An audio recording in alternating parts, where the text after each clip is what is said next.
would you do if you were a kid and saw something so terrifying, but as you gotten older, you continue to see it? I was sent another story about the Appalachian Mountains, and I thought it perfect to read it to you guys. So grab your favorite tea and settle in, and let me tell you another scary story that happened in Appalachia. Because, of course, this is Tea After Midnight. I've been stuck on this pomegranate tea from Aldi. It is just so good. This story comes from Joyce. Hi, Savannah. My name is Joyce, and I have a terrifying story that will leave you shivering by the end. I also hope you make a TikTok from this and share my story. When I was younger, I always felt connected to the other side, if you know what I mean. One day when I was 10 years old, my best friend and I at the time were having fun playing in my attic. Keep in mind, I used to live right by a big chunk of creaky forest where a whole lot used to happen and ancient stories were told to us growing up. I lived right in the middle of the Appalachian Mountains, and I knew the rules we had growing up about these mountains. As I was saying, my best friend and I were having fun in my attic. My attic was pretty big with a lot of hiding spaces, and her and I decided to play hide and seek. She was the seeker and I was the hider. Since I lived there, I knew all of the good places and went running to hide. I went up to a little corner where I knew there was a small latch that could open up a space in the floor.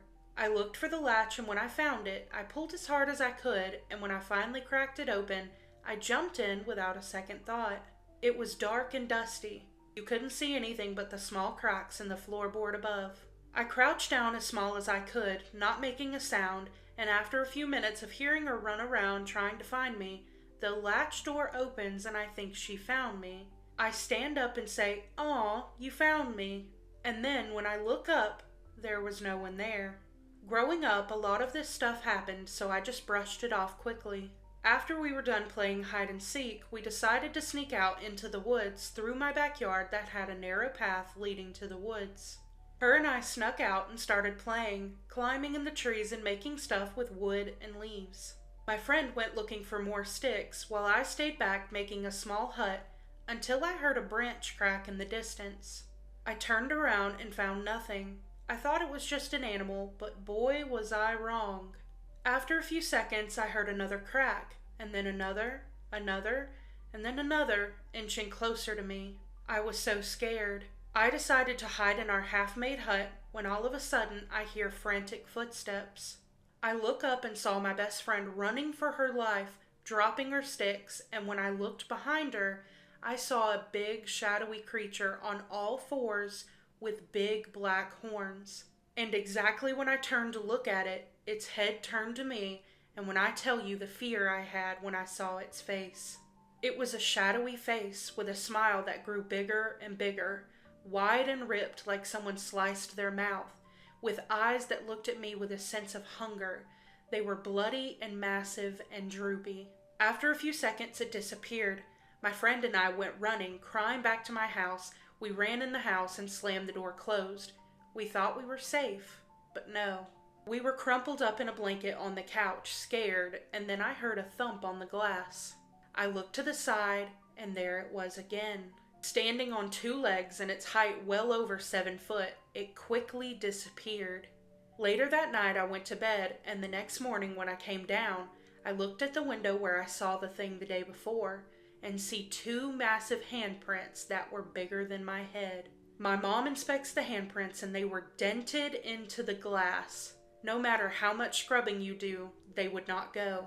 After this experience, I got sleep paralysis and see shadowy figures on a daily basis. 10 years later, when I was about 21, I was at a music festival having fun and letting loose. The music festival was not far from a graveyard. Middle of the night, when we were drinking, having fun, I saw something in the crowd that was unmissable. It was the same creature, with the smile and droopy eyes on all fours. Staring at me, eyes widened to the max. After that day, I always have this eerie feeling that something is with me wherever I go. And I always think, maybe it's that creature.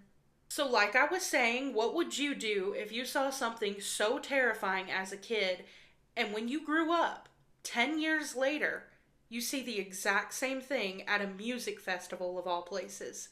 That is so creepy, and honestly, I wouldn't know what I would do. I do know that I would be absolutely terrified out of my mind. Joyce, I just want to say that I'm so sorry that you saw that not only once but twice. Also saw the handprints dented into the glass. That freaks me out the most, I think. That it left a dent in the glass. I don't even know how that's physically possible, but it's terrifying to think of. But that does conclude this episode of Tea After Midnight. If you have any personal scary stories you want to share, I would love to hear them. And it doesn't have to be about the Appalachian Mountains, it can be about any experience you've had. You can email me at this email on the screen or the email in the caption of this video. Of course, as always, I love you so much. Thank you for watching. I hope you have the best night, and I'll catch you in the next one. Bye.